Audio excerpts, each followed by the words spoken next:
அஸ்ஸலாமு அலைக்கும். இன்னைக்கு ராபியா குக்கிங்கில் என்ன செய்ய போகிறோம் அப்படின்னு பார்த்தீங்கன்னா, தினை அரிசி பாயாசம் தாங்க செய்ய போகிறேன். நான் அது எப்படி செய்கிறது அப்படின்னு சொல்லிட்டு பார்க்கலாம். நான் வந்து ஒரு பேன் வச்சுருக்கேன். இப்போ இதில் வந்து ஒரு 100 கிராம் தினை அரிசி வந்து சேர்த்துக்கிறேன்.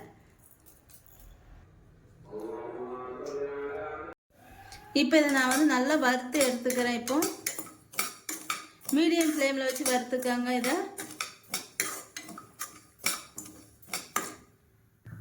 இது வந்து கொஞ்சம் வாசனை மனம் வரும். அப்போ வந்து இதை வந்து ஆஃப் பண்ணி அது வரைக்கும் வறுக்கணும். வறுத்துட்டு இது இப்போ இதை எடுத்துக்கலாம்.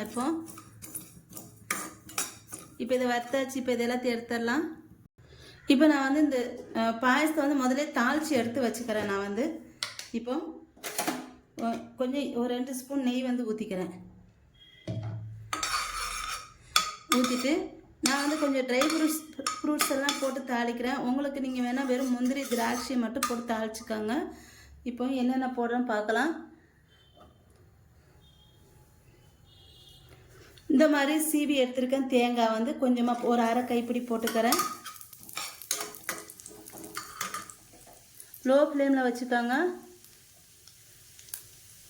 இது சேர்த்தாச்சு. அடுத்து வந்து கொஞ்சம் பாதாம் வந்து சேர்த்துருக்கேன். ஒரு 5-6 பாதாம் வந்து சேர்த்துருக்கேன். இது நீங்கள் விருப்பப்பட்டால் போடுங்க, இல்லைன்னா வெறும் முந்திரி திராட்சை மட்டும் போட்டு தாளிச்சிக்கோங்க. இது நல்லா தட்டிட்டு இதையும் சேர்த்து தாளிச்சிக்கிறேன். அடுத்து இதிலேட்டு ஒரு 6-7 முந்திரி வந்து சேர்த்துக்கிறேன். அடுத்து இதிலேட்டு நான் வந்து ஒரு அது என்னதுன்னா அஞ்சூறு, அது அந்த அத்திப்பழம் இருக்குது சொல்லுவாங்களா, அது வந்து காஞ்சது, அதை வந்து இந்த மாதிரி கட் பண்ணி எடுத்து வச்சுருக்கேன். இதையும் வந்து சேர்த்துக்கிறேன்.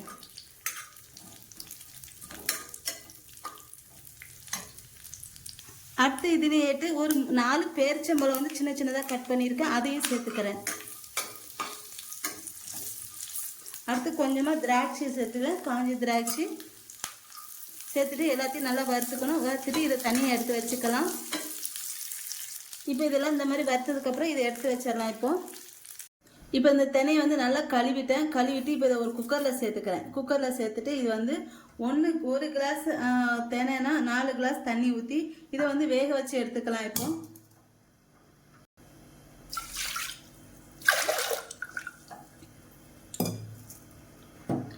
இப்போ இதை வந்து ஒரு 3 நிமிஷம் வச்சு எடுத்துக்கிறேன்.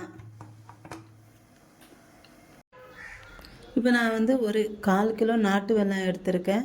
இந்த நாட்டு வெல்லம் வந்து நல்லா தட்டிட்டு ஒரு பாத்திரத்தில் சேர்த்துட்டு ஒரு முக்கால் கிளாஸ் தண்ணி ஊற்றி இதை நல்லா கரைச்சிக்கணும். நல்லா கொதி வரணும். பாகலாம் ஆக வேண்டாம். நல்லா கரைஞ்சிட்டா போதும் வெல்லம் வந்து. இப்போ பாருங்கள் நல்லா கரைஞ்சிட்டு இப்போ இதை எடுத்து வச்சுக்கலாம். இப்போ பாருங்கள் தினையை நல்லா வெந்துடுச்சு. இப்போ இதை எடுத்து வச்சிடலாம். எடுத்து வச்சுட்டு அடுத்து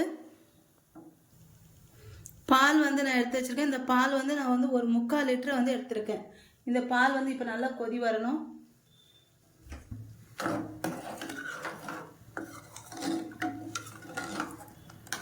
நான் ஆரோக்கிய பால் தான் எடுத்திருக்கேன். ஆரோக்கிய பால் வந்து ஒரு 3/4 லிட்டர் எடுத்திருக்கேன். இப்போ இது கொதி வந்ததுக்கப்புறம் இதில் தினையை வந்து சேர்த்துக்கிறேன்.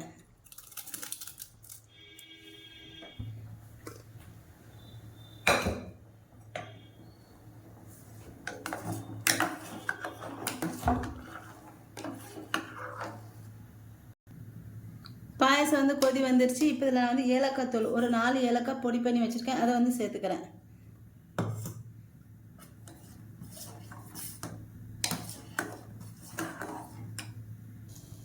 அடுத்து சர்க்கரை பாகு ரெடி வச்சுருக்கேன் பார்த்தீங்களா, அதை வந்து வடிகட்டி சேர்த்துக்கிறேன்.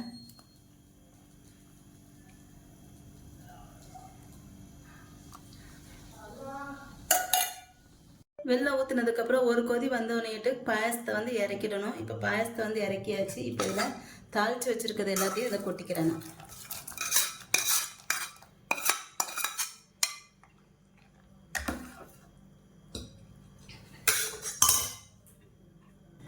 அவ்வளோதாங்க, பாயசம் வந்து தினை பாயாசம் வந்து ரெடி ஆயிடுச்சு. என்னோட இந்த வீடியோ உங்களுக்கு பிடிச்சிருந்தா லைக் அண்ட் கமெண்ட் ஷேர் பண்ணிக்கோங்க. என்னோட சேனலை மறக்காமல் சப்ஸ்கிரைப் பண்ணிக்கோங்க.